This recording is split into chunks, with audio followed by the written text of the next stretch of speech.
हाम्रो संसदीय प्रणालीमा संसद सञ्चालनको आफ्नै परम्परा, मर्यादा र विधिहरू छन्।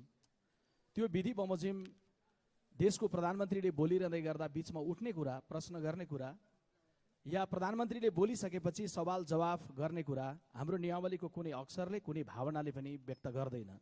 त्यसैले आज जे भएको छ, प्रतिपक्षको किताबाट भएको कमजोरीलाई पनि म दर्ज गर्न चाहन्छु र सम्माननीय सभामुख महोदयबाट कमजोरी भएको छ भन्ने कुरालाई पनि म हेक्का राख्नका लागि सम्माननीय सभामुख महोदयलाई बडा नम्रतापूर्वक, सम्मानपूर्वक आग्रह पनि गर्न चाहन्छु। सम्माननीय सभामुख महोदय, सशस्त्र आन्दोलन देशमा हुँदै गर्दा स्वाभाविक छ कि हिंसाका घटनाहरू हुन्छन्। नेपाली काङ्ग्रेस पार्टीले इतिहासको कुनै कालखण्डमा हिंसात्मक सङ्घर्षको नेतृत्व गरेको थियो। अदालतमा उभिएर बयान दिँदै गर्दा नेता बिपी कोइरालाले भन्नुभयो कि म प्रत्यक्ष रूपमा यी घटनाहरूमा सरिक त थिइनँ, तर मेरो आह्वानमा भएको हुँदा म यी प्रत्येक घटनाको नैतिक जिम्मेवारी लिन्छु। 2042 सालमा नेपाली काङ्ग्रेस सत्याग्रहमा थियो, शान्तिपूर्ण सत्याग्रहमा। दरबारको ढोकामा, सिंहदरबारको ढोकामा, अन्नपूर्ण होटलको आँगनमा बम विस्फोट भयो। नेपाली काङ्ग्रेस पार्टीले उच्च नैतिक संस्कृति प्रस्तुत गर्दै त्यसमा हाम्रो संलग्नता छैन, तर हामी सत्याग्रहलाई स्थगित गर्दछौँ भनेर घोषणा गर्यो।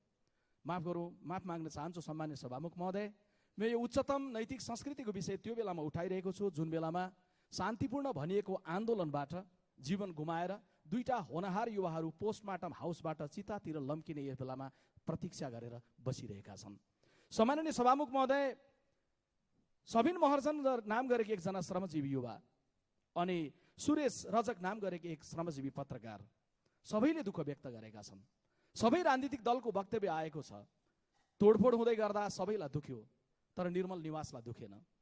नागरिक मर्दै गर्दाखेरि धेरैलाई दुख्यो, तर निर्मल निवासलाई दुखेन।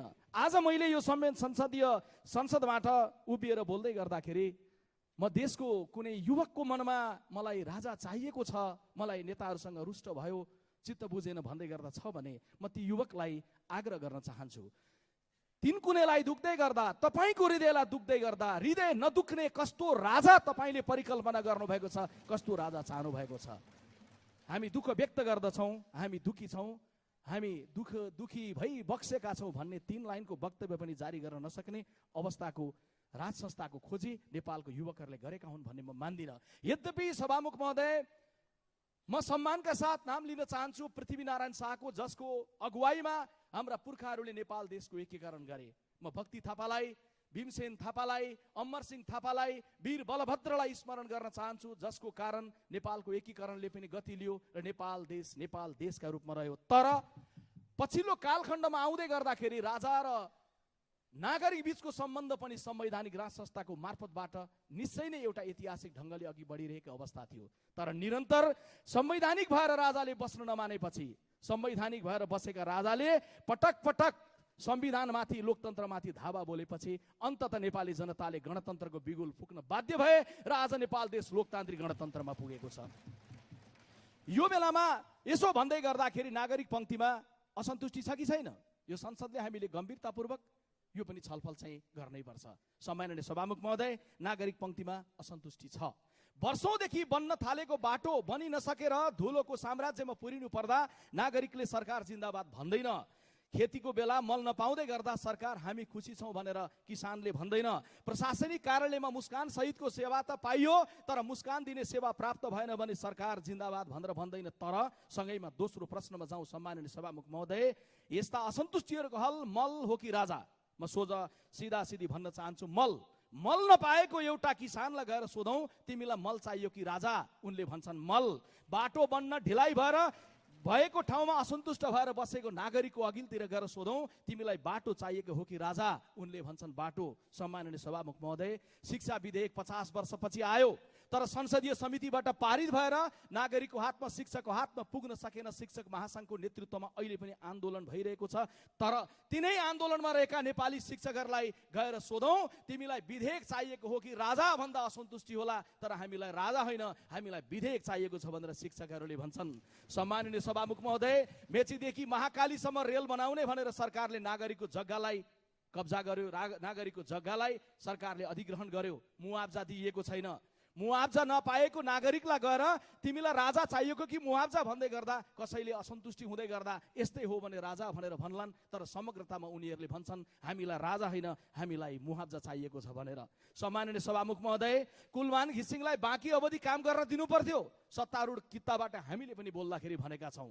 तर सरकारले हटाएर गल्ती गरेको छ हामीले भनेका छौँ। तर यो विषय अदालतको विषय भइसके पछाडि यो विषयमा आज सभामुखले प्रतिपक्षले माग्यो किन, सभामुखले समय दिनुभयो किन, प्रधानमन्त्रीज्यूले परम्परा विपरीत अदालतमा भइरहेको छलफलमा संसदमा उभिएर जवाब दिनुभयो किन, यसमा म प्रश्न गर्दै गर्दा पनि सँगैमा भन्न चाहन्छु, कुलमान घिसिङलाई हटाएर गल्ती भयो भनेर भन्दै गरेको कुनै नागरिकले पनि तिमी यो बारेमा अदालतको फैसला पर्खन चाहन्छौ या राजा चाहन्छौ भन्दै गर्दा उनले पनि भन्छन् अदालतले दिने फैसला नै लोकतन्त्रमा सर्वोपरि हुन्छ, म त्यो पक्षमा छु हुने भन्छन्। सम्माननीय सभामुख महोदय, धनीपूर्जा नपाएकाहरूको असन्तुष्टि होला, असन्तुष्टि हुँदै गर्दा प्रशासनिक कार्यालयमा असन्तुष्टि होला, तर समग्रतामा सबै नागरिकले पूर्व उपकुलपति केदार भक्त माथिबाले भन्नुभएको शब्दलाई म दोहोऱ्याएर यहाँ भन्दै गर्दा भन्न चाहन्छु। उहाँले भन्नुभएको छ कि चढिरहेको मोटर बिग्रियो भने मोटरलाई मर्मत गर्ने कि गोरु गाडा खोजीतर्फ लाग्ने। आज यदि कसैले गणतन्त्रको विकल्प खोज्दैछ भने बिग्रियो मोटर भनेर बनाउने कुरो छोडेर गोरु गाडातर्फ फर्किने काम कुनै पल्लो कितामा बसेका साथीहरूले नगरिदिउन्, निर्मल निवासमा बसेका पूर्व राजाले नसोचिदिउन्, यो आग्रह गर्न चाहन्छु।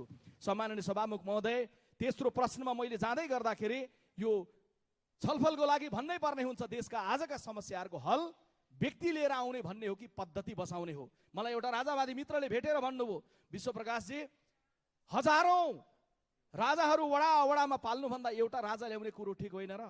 मैले उहाँलाई भने गद्दीमा एउटा राजालाई ल्याइसकेपछि सबै कुराको हल हुन्छ। उनले भने हजारौं वडा वडामा राजाहरू बोक्नुभन्दा एउटा राजा गद्दीमा राखेपछि हल हुन्छ। मैले उनलाई प्रश्न गरेँ, सभामुख महोदय, एउटा भाष्य सामाजिक सञ्जाल मार्फतबाट नागरिक पंक्तिमा के बनाउन खोजिएको छ भने असन्तुष्टिको जगमा त्यसलाई भजाएर के प्रयत्न गर्न खोजिएको छ भने यो देशमा राजै राजा भए, वडा वडामा राजा भए, यी सबलाई विदाई गरेर गद्दीमा एउटा राजा राखेपछि सबै समस्याको हल हुन्छ।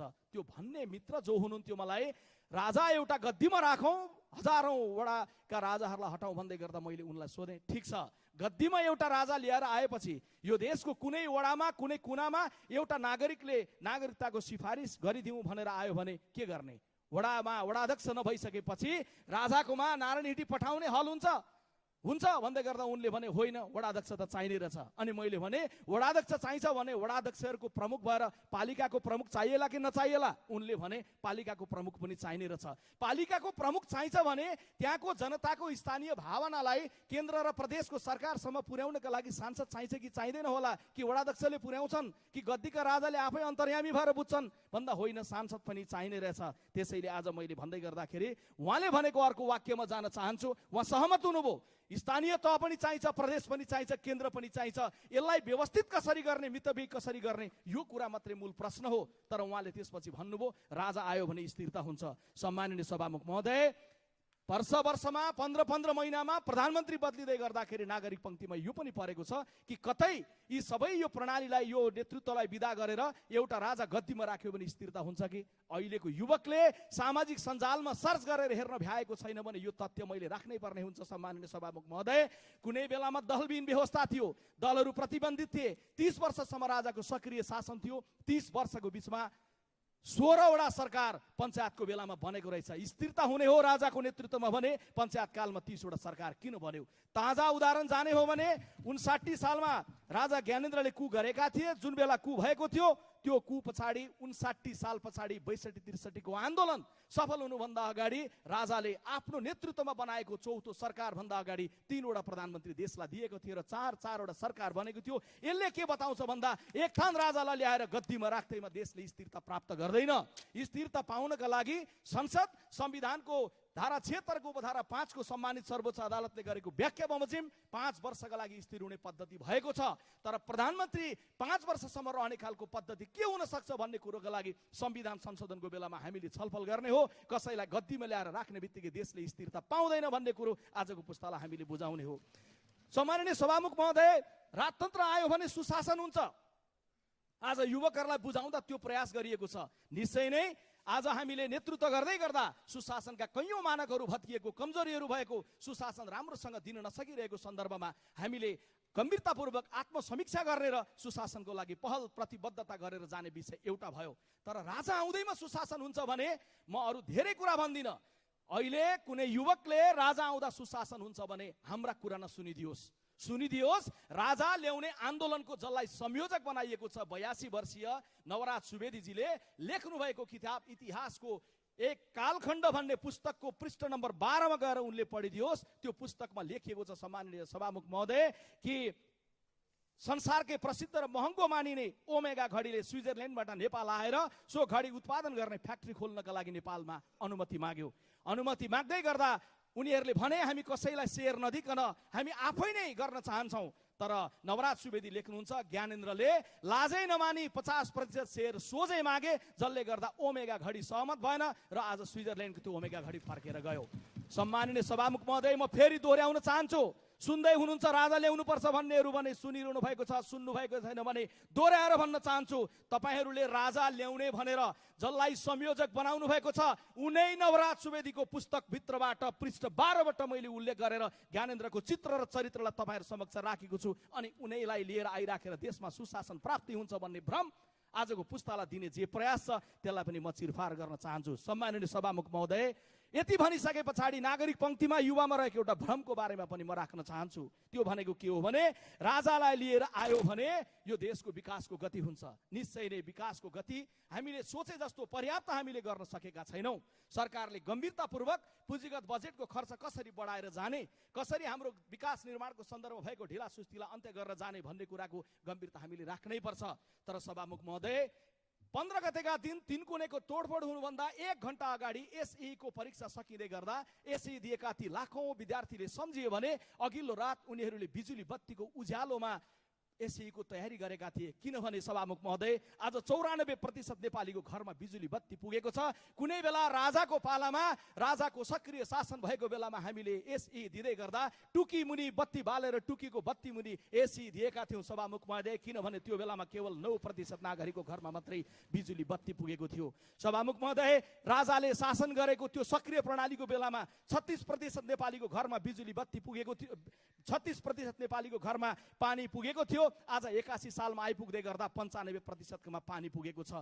बिजुलीको उत्पादन त्यो बेला हुँदै गर्दा केवल 227 मेगावाट थियो राजाको पालामा, आज 3241 मेगावाट भएको छ र पछिल्लो लोकतान्त्रिक प्रणालीमा गइसके पछाडि विद्युत उत्पादनको मात्रा बढेर गएको छ। राजाले त्यो बेलामा सक्रिय शासन गरेको बेलामा प्रत्येक नेपालीको प्रति व्यक्ति आएको हिसाब गर्दै गर्दा $180 थियो, आज $1456 पुगेको छ। सम्माननीय सभामुख महोदय, त्यो बेलामा सक्रिय राजा गद्दीमा बसेर शासन गरेको बेलामा हामी नेपालीहरूको औसत आयु 57 वर्ष थियो, आज 71 वर्ष पुगेको छ। यसले के बताउँछ भने राजाको हातबाट होइन, राजालाई विदाई गरिसकेपछि निर्वाचित भएको जनताको हातबाट मुलुकको विकासको सन्दर्भमा धेरै ठुलो गति नै भयो भने एउटा प्रगतिको आकार बढेको छ। यति भनिसके पछाडि मैले एउटा अर्को प्रश्नमा चाहिँ राप्रपामै रहेका साथीहरूले पनि आत्मसमीक्षा गर्नका लागि, राजावादी आन्दोलनमा सामेल भएका मानिसहरूले समीक्षा गर्नका लागि आग्रह गर्न चाहन्छु के शाहवंशीय राजाहरू संवैधानिक भएर बस्न सक्छन्? सम्माननीय सभामुख महोदय, यसको लागि हाम्रो अनुभव पल्टाउँ, संसारको किताब पल्टाउनु पर्दैन। हाम्रो अनुभव पल्टाउँदा सबभन्दा बढी कसलाई सोध्ने? संवैधानिक भएर राजा बस्न सक्छन् कि सक्दैनन् भन्ने कुरा सोध्नका लागि राप्रपाका साथीहरूको हृदयलाई होइन, काङ्ग्रेसको अनुभव गरेको हृदयलाई सोध्नुपर्छ। काङ्ग्रेसलाई चाहिँ सबभन्दा बढी अनुभव नेपालमा राजाहरू संवैधानिक भएर बस्न सक्छन् कि सक्दैनन् भन्ने कुराको लागि। किनभने कुनै बेला संवैधानिक राज संस्थाको हिमायती केवल काङ्ग्रेस थियो सभामुख महोदय। आज पूर्व पञ्चहरूलाई राजा चाहियो, संवैधानिक राजा चाहियो। जुन बेलामा संवैधानिक राजा भनेर भनिरहेको बेलामा काङ्ग्रेसले भन्दै गर्दाखेरि, उभिँदै गर्दाखेरि कैयौँ मानिसहरूलाई गोली हानियो, कैयौँ मानिसहरूलाई फाँसीमा झुन्डाइयो। बिपी कोइराला जस्तो नेताबाट देशले शासित हुने अवसर गुमाउनु पर्यो। त्यतिको नेताले क्यान्सरको उपचार गर्न बाहिर जानु पाउनु पर्यो। सरकार भन्दै गर्दा दरबारले तिम्रो चालचलन ठिक नभएको हुँदा अहिले पासपोर्ट दिन सक्ने अवस्था छैन भनेर दरबारले पत्र पठायो। आज संवैधानिक राज संस्था भनेर भन्दै गरेको काङ्ग्रेसको अनुभवलाई लिएर हेर्नुहोस्, आज संवैधानिक राज संस्था होइन, देशले लोकतान्त्रिक गणतन्त्र मार्फतबाट अगाडि जानुपर्छ भन्ने हाम्रो अनुभव छ। सम्माननीय सभामुख महोदय, हिजो अस्ति मात्रै हो निर्मल निवासमा लाइभ महाराधिराज पूर्व महाराधिराजले हेरिरहनु भएको छ भने सम्झिनु होला, तपाईलाई गद्दीमा स्थापित गर्नका लागि काङ्ग्रेसको सभापति त्यस बेलाका प्रधानमन्त्री गिरिजा प्रसाद कोइरालाले ढुङ्गा मुढा सहेर त्यस पछाडि संवैधानिक राज संस्थालाई स्थापित गर्ने प्रयास गरिएको थियो। तर इतिहासको त्यो कालखण्डलाई बिपी कोइरालाले मेरो र राजाको गर्दन पनि जोडिएको छ भन्दै गर्दाखेरि राज संस्थाको गर्दन जोगिँदैन है, निरन्तर लोकतन्त्रको गर्दनमा प्रहार गर्यो भने भन्ने कुराको सन्देश पनि त्यो बेलामा राज संस्थाले बुझेन। त्यसैले गर्दै गर्दा अहिलेको मिलीमा संवैधानिक राज संस्था भनेर हामीले भनेको त्यो हाम्रो अनुभवको जगमा देशले बुझ्नुपर्छ। नेपालको संवैधानिक राज संस्था भएर बस्न सक्ने क्षमता, योग्यता, चरित्र छैन। आज यति मात्रै सामान्य रूपमा ख्याल गरौँ न, नागार्जुनको जङ्गलमा लगेर सामान्य नागरिक बनाएर राखिदिँदै गर्दाको तौर तरिका र चरित्र यो छ भने गद्दीमा थियो भने ज्ञानेन्द्र महाराजबाट के अवस्था बन्थ्यो होला, देशको सामान्य लोकतन्त्रको लागि कस्तो अवस्था हुन्थ्यो होला। त्यसैले संवैधानिक भएर राजा बस्न सक्छन् भन्ने कुराको भ्रमबाट मुक्त हुनुपर्छ। सम्माननीय सभामुख महोदय, म 8औं प्रश्नमा जान चाहन्छु। आजको पुस्ता के चाहन्छ? जमेको पोखरी जस्तो नेतृत्व चाहन्छ कि बगेको नदी जस्तो नेतृत्व चाहन्छ? कति बेला लागेको छ कि प्रधानमन्त्रीको कुर्सी केही वर्ष यता 3टा नेताको वरिपरि घुम्न थाल्यो, राजा ल्याइयो भने उहाँहरूबाट मुक्ति हुन्छ। असन्तुष्टि छ, गुनासो छ, निराशा छ, प्रश्न छ, तर प्रक्रिया के हो? हामीले राजालाई लिएर आउँदै गर्दाखेरि निरन्तर अनुहारहरू दोहोरिएको हामीले हेरेका होइनौँ। राजाको बेलामा कुनै बेलामा सूर्यबहादुर थापा नाम गरेको व्यक्तित्व लगातार पाडै पिलो गर्दै गर्दा 5 पटक प्रधानमन्त्री बन्नुभएको होइन। हामी योसँग निश्चय नै सहमत छैनौँ कि निरन्तर हाम्रो नेतृत्व उही दोहोरिरहोस् भन्ने कुरामा निश्चय नै हाम्रा भित्र पनि प्रश्नहरू छन्। तर सभामुख महोदय, नेताहरू त बुढो हुन लागेपछि रिटायर्ड बन्नु होला, या हामी निर्वाचनबाट नागरिकलाई जचेन भने नागरिकले मतदानको प्रक्रियामा लाइन लागेर नेतृत्वमा रहेकाहरूलाई विदा गर्न सकिएला। तर गद्दीमा बसेको राजा कुनै निर्वाचनको मतपत्रबाट विदाई हुँदैनन्, विदाई हुँदै गर्दा कुनै पार्टीको निर्णयबाट विदाई हुँदैनन्, कुनै संसदीय दलको निर्णयबाट विदाई हुँदैनन्। गद्दीमा बसेको राजाको विदाई भनेको त मृत्युपछि मात्रै हुन्छ। आजको पुस्ता निरन्तर नेतृत्वलाई बदल्न सक्ने लोकतान्त्रिक गणतन्त्रको पद्धतिभन्दा फरक खालको पद्धति सोध्छ। मैले यो पनि सोध्नु छ, आजको पुस्ता कर्ममा विश्वास गर्छ कि गर्भमा विश्वास गर्छ?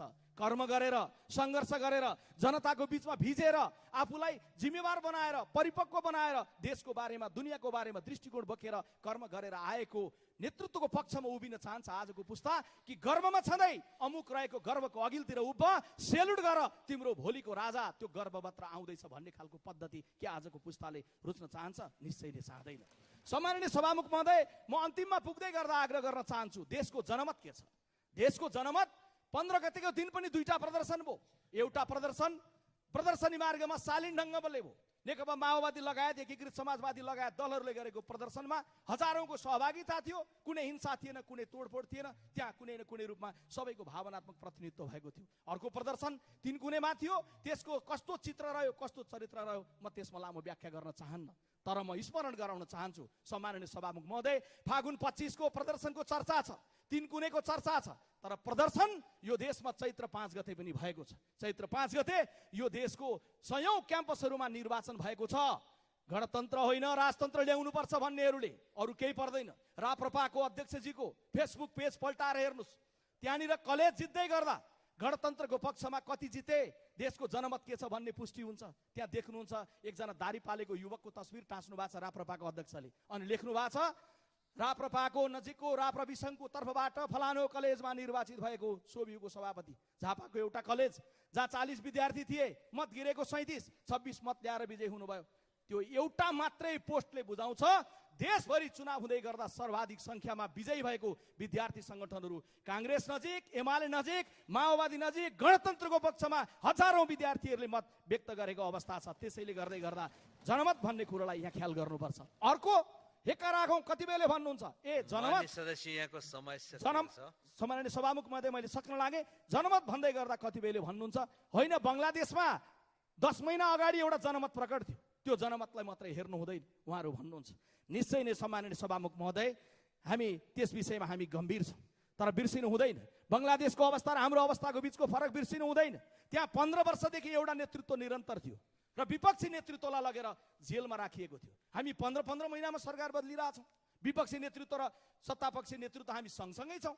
हामीले यो तथ्यलाई बिर्सिनु हुँदैन। अनि बङ्गलादेश भन्ने हो भने बिर्सिनुहुन्न। बङ्गलादेशको नमुना अस्ति 3 कुनेमा देखियो। यो देशको सचेत कुनै बौद्धिक या सामान्य कुनै नागरिकले पनि 3 कुने प्रकृतिको घटना के दोहोरिएको देख्न चाहन्छ?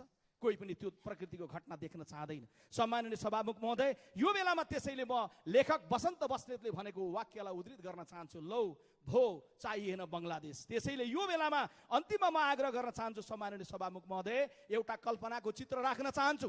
त्यो भनेको के हो भने, कल्पना गरौँ राजालाई गद्दीमा ल्याएर राखियो, गद्दीमा ल्याएर राखिएको राजा आइसके पछाडि राजाले सोचे अनुसार, राप्रपाकै साथीहरूले सोचे अनुसार शासन प्रणाली अघि जान थाल्यो। 10 महिनापछि, वर्ष दिनपछि असन्तुष्टिको नयाँ आँधी आयो भने श्री पशुपतिनाथले हामी सबैको कल्याण गर्लान्।